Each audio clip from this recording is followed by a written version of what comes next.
Everything is just Legos. A lot of people see science or they see engineering. Oh, that's fancy. I could never do that. But really, nothing is fancy at all. Everything's pretty easy. It's not actually easy, but it's easy to get into. So, hi, I'm Flora. I'm Shali. And this is my partner, Shali. And today we have a superstar guest, Tyler Chen. Let me give a brief background of Tyler. We had to show our guest off. Tyler is currently in Stanford grad school, and he was the co-founder for Berkeley Hyperloop team, and he led it to design and build one of the first prototype of vehicle for SpaceX Hyperloop competition. And first, Tyler, can you tell us more about yourself first? Yeah, sure. So yeah, like you guys mentioned, I am just a first-year PhD student at Stanford in bioengineering. Although I'm in a material science lab, and I also did bioengineering and material science undergrad at Berkeley. Originally from San Diego, I'm actually currently here in San Diego in my childhood bedroom. You can see all the random stuff on the wall. Sheltering here with my family for the pandemic. But yeah, no, I don't know. I'm just generally just like a random kid that's super excited about engineering and enjoys building a bunch of random things. And gotten the chance to work with a lot of really, really cool people and build some really fun projects over the course of my super short career. So happy to talk about really anything like research, engineering, general college, grad school stuff, genomics, Hyperloop, anything really. Yeah, that's really good to hear. So what are you currently working on? Is there any project that you want to tell us about? For sure, yeah. So I guess the two that I'm mainly working on, one of them is this consortium of scientists. We call ourselves N95 Decon, and we're a nonprofit that basically formed right at the start of the COVID-19 pandemic in the United States. And our mission, basically, we're a bunch of random scientists. We're not, people that know how to develop vaccines. We're not people that know how to develop antibody tests. But we are, scientists, and we're decently good at Googling things. And we have access to a lot of journals. So we figured, might as well use our own resources to help out in this pandemic, especially in the PPE shortage crisis. So there's a lot of, you've seen, especially early on, but actually, we expect to see a second wave, that there's going to be a severe shortage of the protective equipment that healthcare workers need to make sure that they're not going to get infected while they're taking care of patients. So we basically have been assembling a lot of scientific literature on how to safely decontaminate an N95 mask from COVID-19 or SARS-CoV-2 without actually damaging the mask. And it turns out that's much harder than you'd think, because it's very easy to destroy these masks since they're supposed to be single-use devices. So that's just been super cool. I've been working on that kind of as a side project for the past 3 months or something. And it's been crazy because it's like all these super cool scientists, just like a bunch of professors from across the US and globally. And I'm just a grad student. So it's been like super cool to get a chance to see how everyone thinks and sort of help coordinate this big team of really, really brilliant people on a really important problem. So that's been really, really fun. And besides that, in lab, I'm doing some stuff, working on a couple ideas in neurotech. So like trying to read out how our neurons are behaving and try to figure out, especially for people with amputation or something like that, how we might make life easier by reading out neural signals from the residual limb to allow them to do things like type without hands. Mm-hmm. I think it's really cool that you're using your power to like fight against the pandemic while also working on some research project. But as we all know, like during this quarantine time, there are definitely certain restrictions. So what are your tips for utilizing time effectively under these restrictions? Yeah, that's a super good question, actually. It's tricky. I think there was like different, I think my advice would depend on like who the person is. Like, I know for myself, actually, my main, the toughest thing about the pandemic for me has been actually that, when you're working remotely, there's not really any breaks, normally I take breaks like walking between classes or walking between meetings, but here you don't walk because you just like click a different Zoom button. So like oftentimes I find myself like being in one Zoom, then like 2 clicks and then another Zoom. And then after a while, my brain's just like, whoa, what's going on? I have no idea what meeting I'm in and everything's crazy. So for people like that who are like, have been like too involved and say yes to too many things, I think saying no to things is good. Taking a break to sort of chill out for a second and say, okay, I don't need to necessarily feel the full weight and responsibility of everything that's going on in the world, but I can do my part to help. I think that's like a good mindset that I'm trying to work on myself. But for people that are, feeling, helpless, I know a lot of folks, I've been lucky that I'm a bioengineer because I can kind of help out in this, but a lot of people I understand do feel like really helpless and like, hey, like, what do I do? Like I'm, for like high schoolers and things, it's like, hey, I'm a kid. Like, I don't know things yet. But the funny thing is, the secret is I don't know things yet either. Like all this N95 decon thing, like even these professors that I'm working with, like they're super brilliant physicists, but they study like nuclear reactors. They have no idea what an N95 mask, like how they operate, right? So really, I think a lot of it comes down to, can you like, if you think you can if you can think clearly and if you can Google things, I think anyone can help out in this pandemic. Doesn't necessarily mean you should or you have to. But I would say, feel free, like always, don't limit yourself based on like, oh, I'm too young or whatever. I think really just reaching out to organizations like N95 Decon. I mean, I know we do need a lot of support in various areas. And there are lots of organizations that are helping out. Even activism, I know, especially right now in the past couple of weeks, with the Black Lives Matter movement and the police brutality becoming so clear, really there's a lot to do in terms of like civic action and how to encourage people to, even though, I'm not Black, I can, help support my friends who are Black and who have experienced this sort of, systemic racism for a long time, help, figure out how I can support people like that. Remotely, which, is again hard, but I think the internet is a great way of, just figuring out, how do I learn things? And once I've learned enough to say, okay, maybe I can, join an organization to help make some change or, start my own thing that I think would be maybe useful given the stuff that I've learned from, just Googling things. Cause I think, all of us we're pretty good at that. Yeah. I think that's very well said. And I think that actually connects back to, like, we found out your favorite quote is survival is insufficient. I think it really connects well back to that. Could you tell us the story behind that quote and why do you like that quote so much? Yeah, that's funny. Actually, I have no idea how you know that, but you're right though. It is my favorite quote. I think it's I searched from up some interview. interview. Yeah, it was Oh, from an okay. interview. Yeah. I think I forgot about that one. I really, really like that quote. It's from, do I have the book? Oh, I don't have the book with me. I left it up at Stanford. But yeah, it's from this book called Station 11 by Emily St. John Mandel, who's one of my favorite authors. And it's this really, it's a really, really cool book. And I think actually that quote in the book, it said that it's attributed from an old episode of Star Trek, which I think might be true, but I haven't seen that. So I attribute it to the book.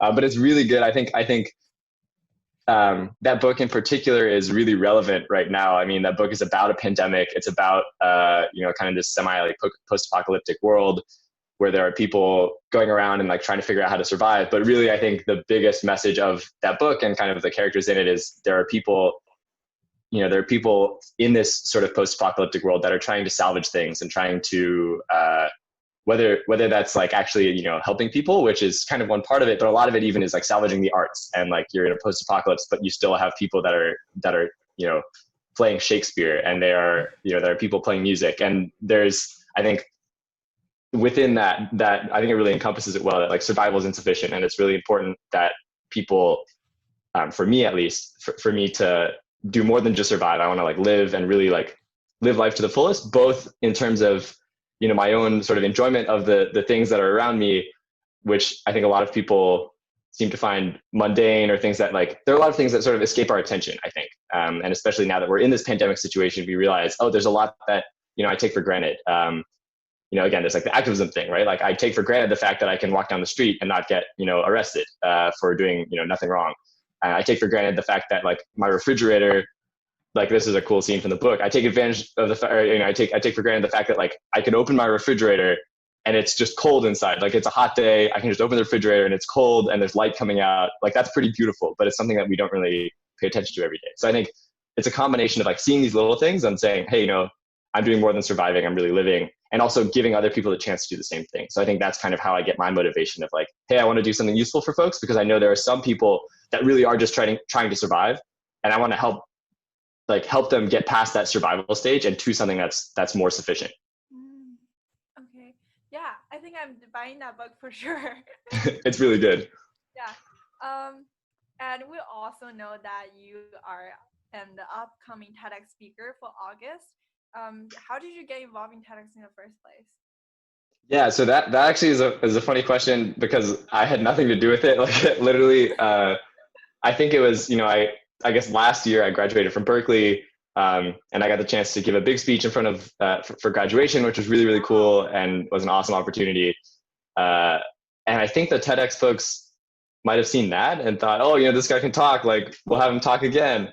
But I don't really know. I think yeah, I don't know. I feel pretty lucky that they somehow stumbled on my video. But I'm really excited to do that. So I think that should be a really fun experience. I've definitely never done anything like that before. Hmm. Can you give us a spoiler on your speech topic? Ooh, okay. Well, okay, we'll see. I think this is still going to be my speech topic. We'll see. Um, the general spoiler is that everything is just Legos. Like Hmm. everything, like it's all Legos. So I think generally the idea is that a lot of people like see science or they see engineering or they see some big cool thing and they say like, whoa, that's fancy, or if I'm talking to people about my research or something, they'll say, oh, that's fancy, I could never do that. I'll leave it to like smart people, whatever. But really, like everything is super dumb. Like nothing is fancy at all. It's all just Legos. Like everything is built of these stupid, dumb, tiny building blocks. And when you break it down, all these fancy science words and all these crazy engineering things really just boil down to like really stupid building blocks. And everything's pretty easy. It's not actually easy, but it's easy to get into and it's easy to like contribute your own brain power to. So I want like people not to count themselves out kind of that conversation. Well, I think that's super interesting. I never heard that like anywhere else.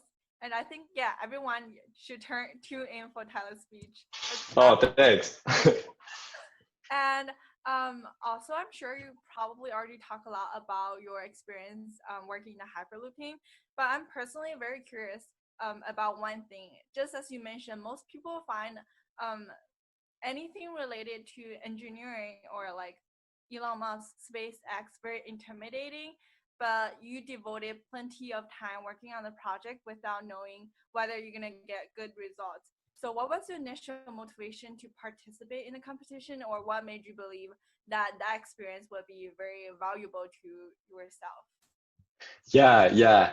Honestly, I think at the beginning, I had really just heard of the idea and I thought that that would be something super exciting. And also, looking at it, it seemed like something that would be like just borderline impossible, but like potentially close enough to the possible line that it actually might be a thing in the future, which is still TBD. There's still a couple of companies working on it and we'll see how the sort of cost versus benefit equation ends up working out. I'm curious. I hope they make it.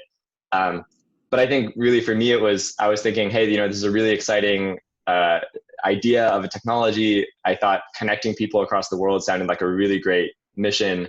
Um, and I thought, hey, it'd be cool to, be a small part of that. And like, one day be able to say, hey, like I designed an early braking system of this thing, like, and it kind of worked. So I think that was the initial motivation. And also I just thought it was really a cool chance to, I guess like a cool chance to like sort of be a part of that. And at the same time, simultaneously realizing, okay, realistically, am I actually going to, make something that's going to be like totally changing the world? Probably not, but it's a good way to like build, like, I think taking that step of saying like, hey, I'm just going to go for it is a good way to just like try a bunch of stuff and learn a lot through that process. Like really realistically, the pod that we built, the design that we had, um, I would say our design was okay.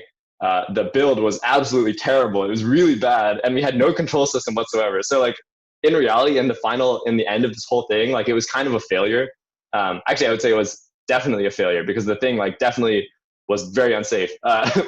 But I think going through that process of this like 2-year design cycle and build and learning all these things, I think that gave me a huge learning experience that I never would have had otherwise. So I think sometimes, even though the chance of success is small, there's a little bit of, you sort of trick yourself into saying, hey, like I can make a small dent in this. And if you can convince yourself of that, it's a good way to just go all out on something, um, and, learn as much as you can through that process. Yeah, definitely. I totally agree. I think there's always something to gain from like every single experience. no matter how the outcomes are. Definitely. Yeah, but I'm sure the process is very challenging. So like I want to know like what's the process of you establishing a team and building that teamwork? Because you have to work well in a team to do something like that, right? Definitely. Yeah, I mean, it was a huge team effort, and that's the cool thing. I think there's some interesting parallels between the Hyperloop and the N95 Decon that I'm in now. Both of them, I think, came.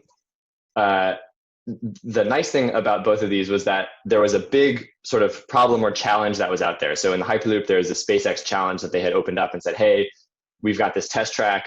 Come and create a design, and if we like it, we'll give you the AOK to test on our test track."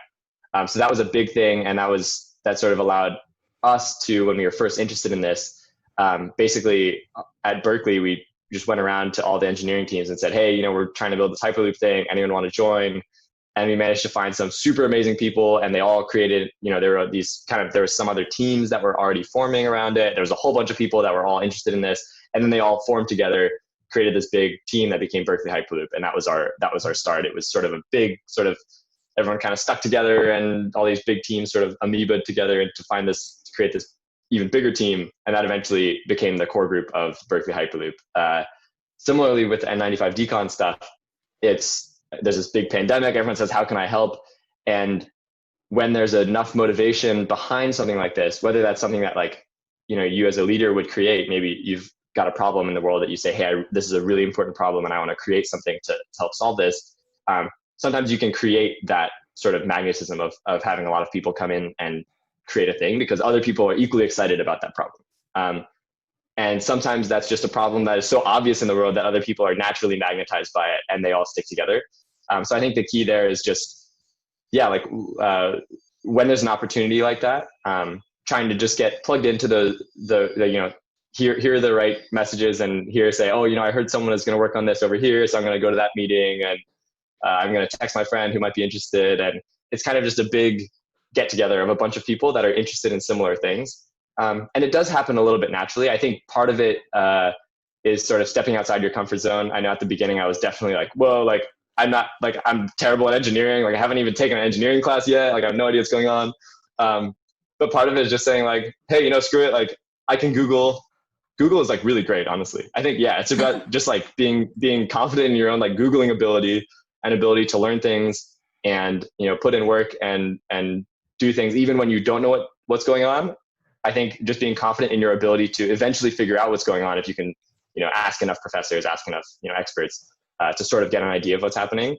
And if you can say, okay, I don't know what's going on, but I might know what's going on in the future, then I think that's a good way to just say, hey, I'm going to jump in and try this and see what happens.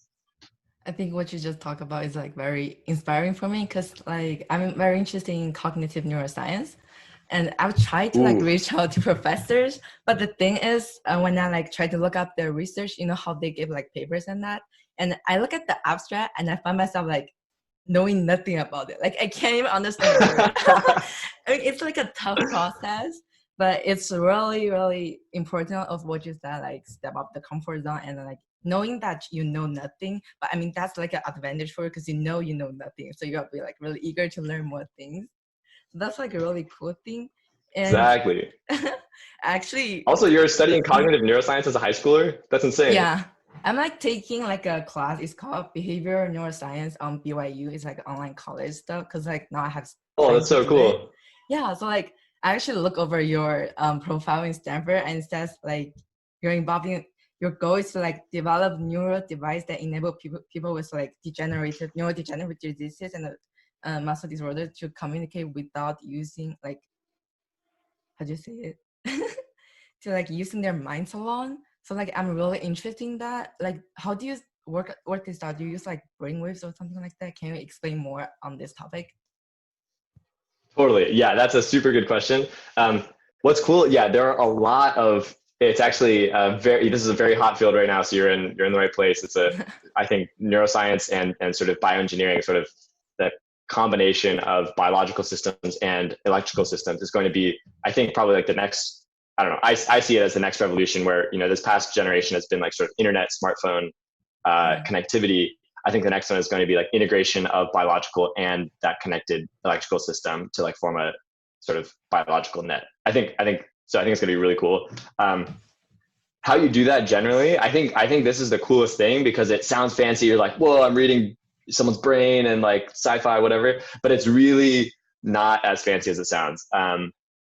Let's see. So let's think of there's what's the best way to do this? Okay, so the easiest way I think to think about this is not to go to the brain first. Instead, I think it's easiest to start with like the peripheral nervous system. So say something like my hand. So this is kind of a project that I've been like just starting to get involved with in my lab. They've already done some amazing work on this. But basically, you can think if I'm trying to move my fingers, generally what's happening is I would, in my brain, I create some intention to move, say, my pointer finger, and that intention is translated into neural firings, which then is translated down my spinal cord and into this peripheral nerve. That's basically just a wire, right? A bunch of neurons stuck together, synapsing onto one another, that will then synapse onto my muscle, which is like an actuator, right? It's going to move my finger, and then it causes that motion to happen. So that's sort of like the general overview of the process. And you think for a neurodegenerative disease, or say even like a muscular disease, maybe there's some point along this link that is no longer working. So it's basically like you had two houses connected with electrical wire, and then somewhere along that wire they cut the wire, so no longer connect. But in general, the signal is still there. The signal is still trying to get there. It just gets blocked by something that's in the way. And what's cool is since the signal is purely an electrical signal, I mean, there's some chemicals involved, but generally the easiest way to detect these signals is some people say is electrical. I think it tends to be a pretty easy way of detecting them. And since these neurons are kind of just behaving like wires, what you can do is you can take very, very tiny wires, which you can create. You can take some gold and create these very, very tiny wires, and put these wires via some surgery into a nerve. So directly, you have a nerve bundle that looks like a big wire with a bunch of nerves going through. One way to do this is you could take a bunch of these tiny wires and sort of slide them across that nerve. So you've got a nerve like this, and you have a bunch of wires that are now tiling the cross section of that nerve. So whereas each neuron might be trying to send a signal this way, you now have a wire that's right next to it that can then read out that signal. So that signal, which is some electrical current, that current is going to be traveling down the neuron, but it's also going to have a little bit of current, or very, very tiny amount of current that is going to go on this wire that you've put right next to it, because it's just an electrical current. That's you have a higher potential, so the current's going to flow. And from that, you can just take that current. It's a wire. It doesn't really care what's going on. It just says, oh, there's some current going, and you can take that wire, and if you connect it up to a microcontroller or an amplifier, you can basically detect that exact current. So then what you're detecting actually is the exact signal that was coming from your brain to this pointer finger in a computer chip rather than in the hand. And then all you have to do is take that computer chip and map that signal to anything you want, right? So maybe I want someone who, I'm trying to think of an actual real life example for this. So one example is, say someone has gotten their hand amputated, so they no longer have access to these nice fingers for actuation. Maybe instead of, when that person tries to move their pointer finger, maybe that's going to correspond to like typing a key. So typing, the key with your pointer finger. So when these tiny wires, which are now intercepting that signal, see that signal of, hey, this person wanted to move their pointer finger, it can then send that signal and say, hey, computer, this person tried to, move their pointer finger, which we think is a typing action. So maybe when I move my pointer finger, it types J. Or maybe when I move it in a slightly different way, it'll type Y. So you can basically remap like a full keyboard from just neural signals that would be going to the hand if it were still there. So that's like one example. But you were talking about the brain, which is more complicated in a certain way and also simpler in another way. So it's more complicated because the signal that you're getting from the peripheral nerve, like I just mentioned, you just get some wires and you're like, all right, I got it. It's like one pointer finger is like, some couple neurons are going to correspond to me moving like this. Brain is a little more complicated because it's so dense and there's all this processing going on.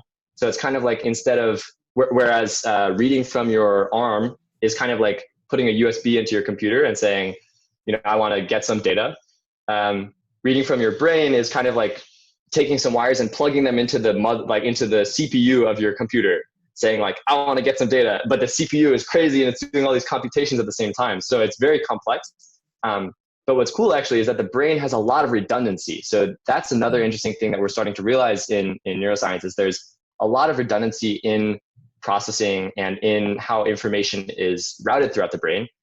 So what's cool is in the brain, you don't really have to target too precisely. Whereas, if I'm doing peripheral, maybe there's only one specific neuron that can correspond to me moving this, specific muscle in this specific way. Whereas in the brain, there's going to be, hundreds of thousands of neurons that are going to at some point see that signal.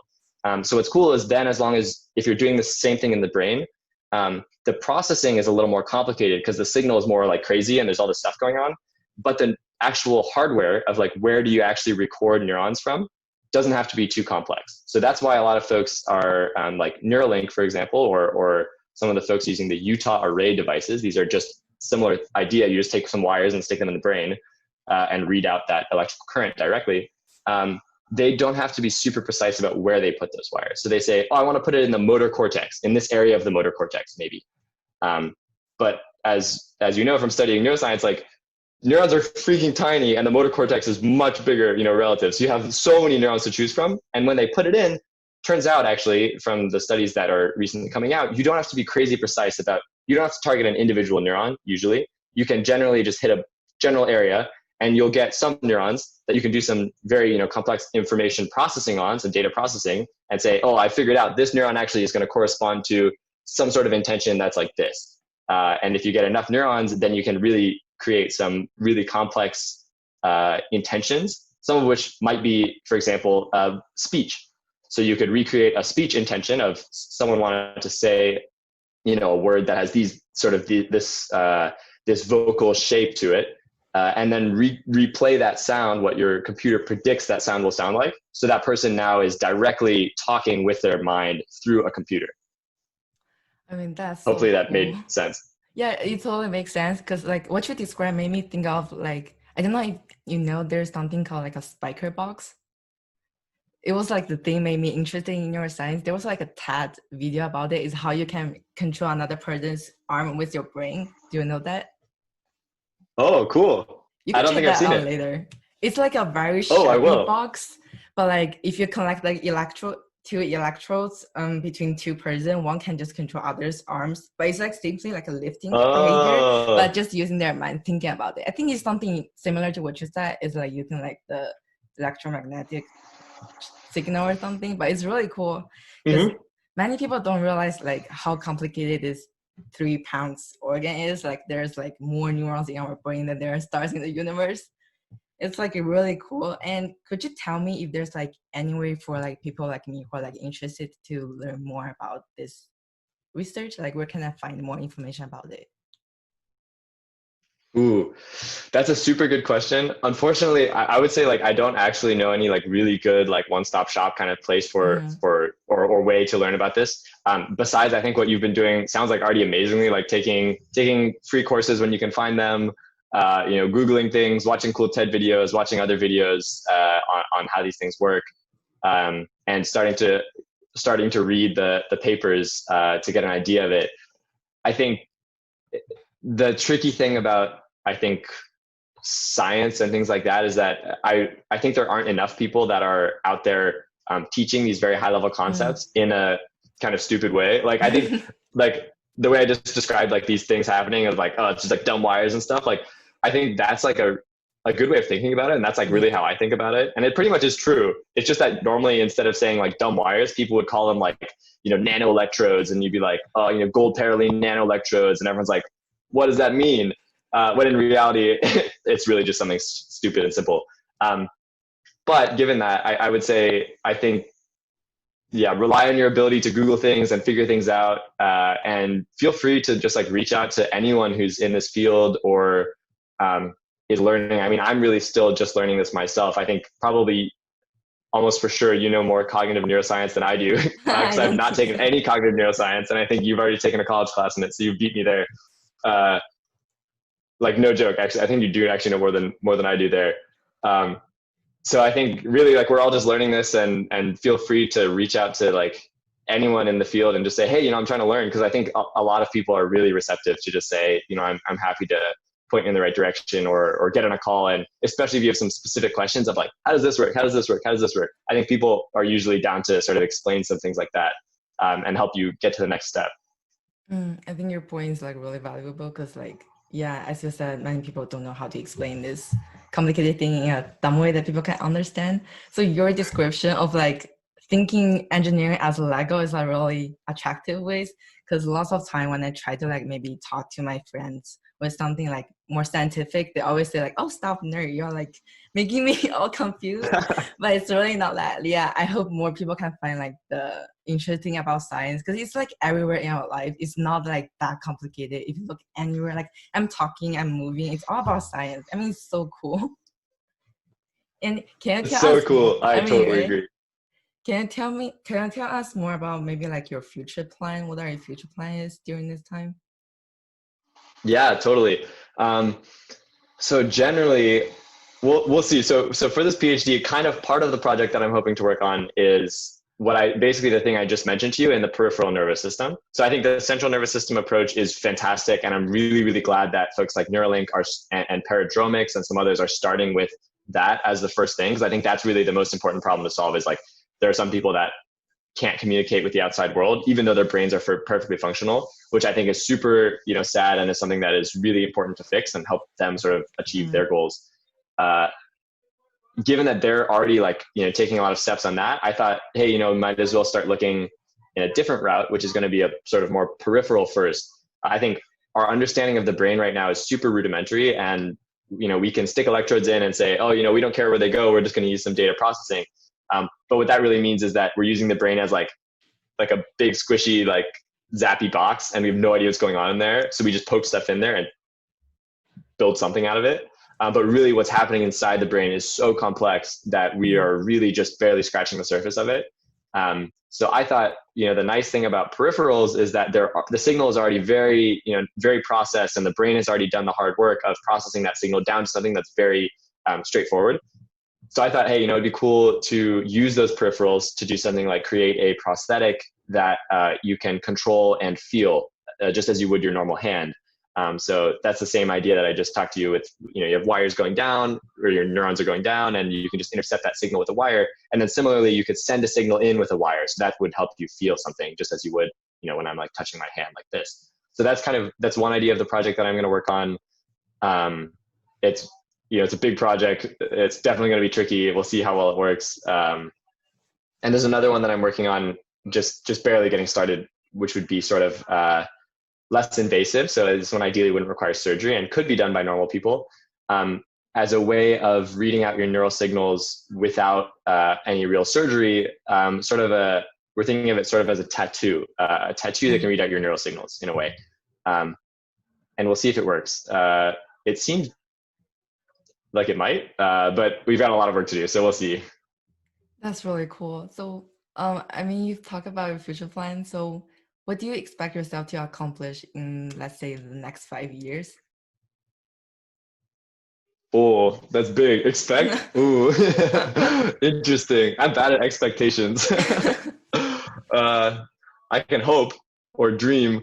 I think currently, if all goes well, I think I would hope in the next 5-ish years to have done a bunch of random side projects and like had a lot of fun and done random things. But I think in like a primary project, probably, hopefully, would have created a technology that's good enough, that like works well enough, and significantly better than anything else that's been ever done, that people could easily and relatively cheaply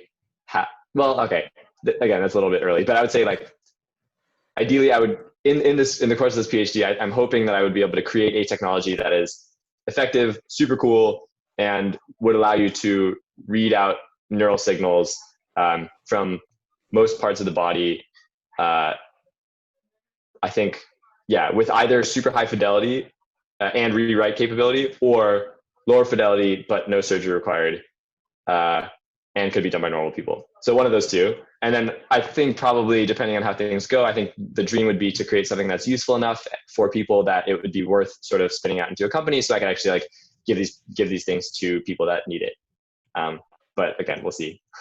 That's really like, how do you say, ambitious? Not ambitious, but it's like really heartwarming wishes, because it's so nice. Like you're always thinking about how to help people.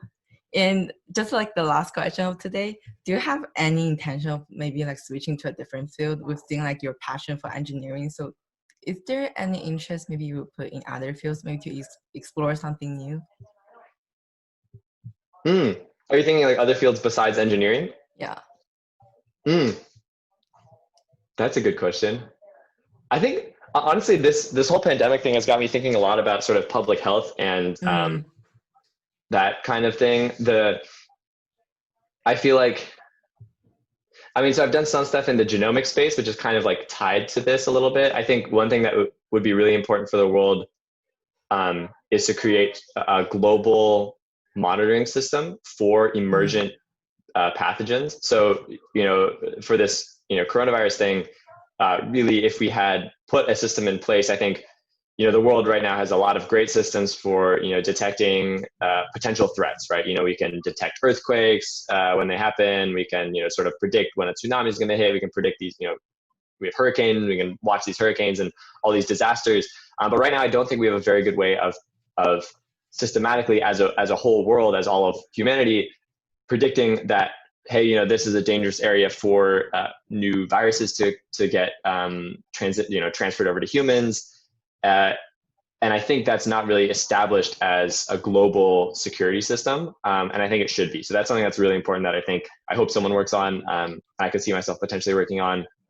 Another thing is, I think with this like internet, sort of in the internet age, I think one big question, especially in the past 10 years, that's come up is the truth or accuracy of information that's out there. And I think part of the great thing about the internet is that the internet is sort of open access and no one is I mean, to a certain extent, people aren't really regulating the content that people are creating. So if I could go on the internet and say, brains aren't real, like they're made of plastic. And I could say that and no one would, take it down or anything like that, which I think is great because it, allows for freedom of thought and is really like a democratic way of doing, global communication. But I think there is, to a certain extent, there should be some location in the internet that can be a verifiable source of truth. This is like, again, it's tricky because a lot of people disagree with me and say like nothing is like true except data. And even then your sensor might be messed up. But I think to a certain extent, there is some middle ground of, we need to be able to verify things like images taken of the real world. It's very easy now with an algorithm to create a fake image or a fake clip of someone saying, you can create a clip of me saying anything you want me to say. I could spout some nonsense and it would look as if I was actually saying that in my voice with my image, but it would be completely fake. So I think that also is another huge problem that I hope someone works on, finding a way to create like a ground truth source of information in like a digital sense. But I have no idea how I would do that. So I could see myself switching over to that, but I have no idea how it would work. So yeah. I mean, totally like relate to the information accuracy part, especially like so many things are being exposed on the internet and through the camera. But like our history teacher, he has told us to like not to just see what camera shows, because a lot of times it might be just like what others want to show you, but that might not be like the whole truth. Like that's what we've been experiencing. And because like we're Chinese immigrants, so we were able to see like both Chinese media and American media, their reports on coronavirus. And it's really interesting how like we've seen like a information flow imbalance, because different medias from different countries are giving totally different perspectives and points regarding coronavirus issue, which is like it's the same thing occurs on the world. And it's really important for people to realize that yes, you have to being updated with the newly released information, but don't just like follow blindly, and keep your eyes open to like different source of information, because it's really important for people to realize that sometimes what you see can be fake. And so true. And I mean, thank you so much for talking with us today. And like don't know if you still remember it or not, because like we did really a lot of research on you. It sounds kind of creepy, but trust me, it's not creepy.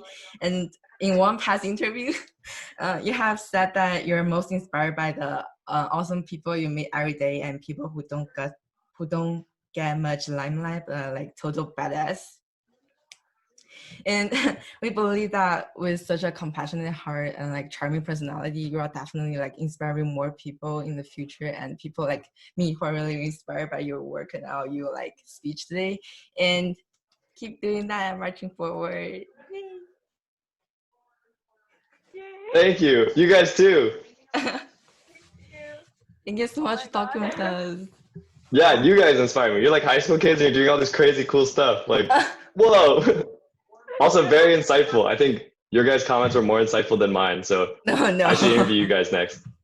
I mean, that's really cool because like doing. I mean, is there any ways we can find out like the 95 decom things you're doing? Because I'm still like interested in what that does. Oh yeah, for sure. Is that like yeah? Well, also yeah. If oh, go for it. Go for it.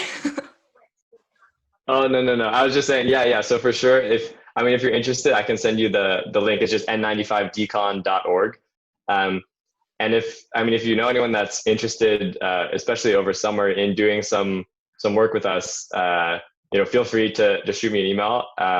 Because I know it's not necessarily like this whole project is not necessarily like the coolest work in town. Like you're not going to be like in a lab like dealing with coronavirus, but it's we're doing kind of lame stuff, like pretty dumb stuff. Again, like we're creating stuff in like Illustrator, and we're creating these fact sheets and things like that. We're creating some videos that are trying to help inform people. But the cool thing is that like these things we're creating are like going out to governments and labs around the world that are trying to work on this coronavirus stuff. And we've got this really amazing team of people that really know their stuff and are fantastic at sort of vetting information. So having that whole team come together on something like this has been really, really cool, especially since, we've got like a couple of high schoolers on our team and they're doing amazing work. And it's just like, yeah, it's really cool to see people of like all ages, all backgrounds, all, places around the globe come together on this thing. So yeah, feel free. You can like take a look at the website n95decon.org, or just like if you shoot me an email, and if anyone's interested in helping, like for sure you can come and join the team and help us make some cool stuff. Definitely. I'm like already looking forward to it because it's just really cool. Like awesome. You're thinking about ways to help people when like you're stuck at home. When like my first thought when I'm stuck at home is to like how to spend my free time to like find new ways to have fun. I mean, that's kind of not really a good way. I do that also. No, I think it's a great way. What did I do? I created a concrete banana. That was fun. If you like extract the banana and then you inject concrete and then you let it solidify, then it's super heavy. And then you give it to someone, they peel it, and then it's just made of concrete. That was my fun. Oh, I mean, that's really cool. How'd you do that? Like you insert concrete instead of banana, like using like maybe like. We just like cut it out and then like pull the banana and then you like pour in the concrete and like kind of it was pretty gross. I mean, it's a funny part of like science. Like you can do really cool stuff, but it looks dumb. You can do really dumb stuff, but it's very cool. It's science. Exactly. And it's so cool. And thank you for like spending so much time and talk with us today. And we'll definitely check out the website. For sure. Yeah, this was super fun. Thanks for interviewing me.